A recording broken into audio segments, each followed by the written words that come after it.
As a data scientist, you should be good at three things: statistics, coding, and business. Let's see why. Statistics. Statistics is the actual science behind data projects. Data is about numbers after all, so you should be confident with mathematical and statistical concepts. Although it's worth mentioning that different data projects need different levels of mathematical and statistical knowledge. For the simple reports that we will create in the first 3 weeks of the course, it's enough if you know about the basic methods: mean, median, mode, variation, standard deviation, and similar concepts.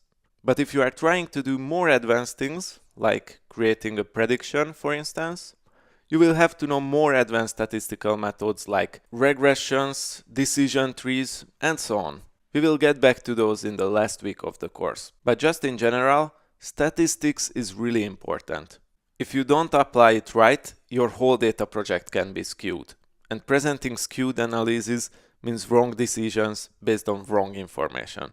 That's not good for anyone. Coding. Here's how I see data coding. It's a tool.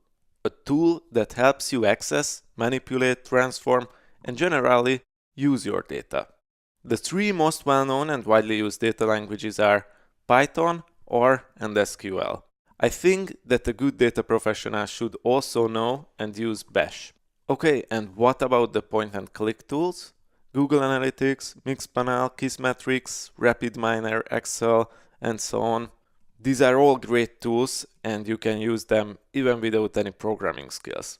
In some cases this makes sense, as using these tools can make you quicker. But you have to know that they also have a lot of limitations like flexibility, capacity, scalability. So learning proper data coding languages like Python, SQL, R, and Bash is essential. The third topic is business knowledge, sometimes referred to as domain knowledge. This is a soft factor. For example, let's say that you are working for a bank as a data analyst. You can be the best coder and the best statistician, but if you don't understand the concept behind interest rates or how a mortgage works, you will never be able to deliver a meaningful data analysis. Besides domain knowledge, there are several other business aspects to a data project. How your data project is useful. How can you communicate it efficiently? What do your findings mean to others? What's the return on investment of the research? In this course, unlike other online courses, I will put emphasis on this aspect too. So again, data science and analytics have three pillars: statistics, coding, and business. During this course, you will learn about each of these. But there is one more thing you should be extremely good at. What's that? Check the next video.